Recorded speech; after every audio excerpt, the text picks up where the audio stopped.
signs say it all. The deaf and hard of hearing just want to be able to communicate with others. Amy Suji Jones doesn't want to rely on her child just because she's deaf.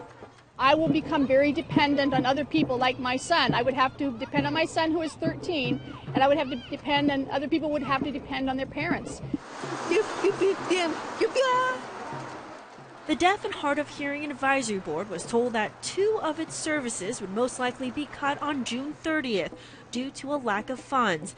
They say without the 2 programs, one to assist with living and adjustment services and the other an interpreter referral service, they'll be back in the dark ages.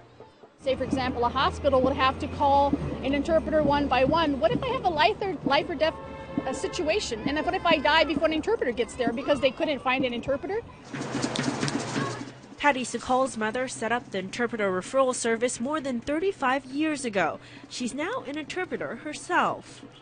Its impact is tremendous and would be grave and crucial, not only to deaf people, but to the agencies that depend on the interpreters that come.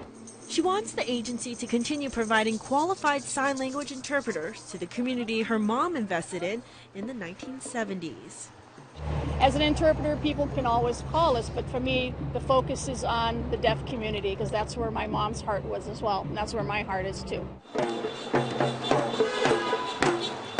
If services are cut, it will affect at least 26,000 people in the state.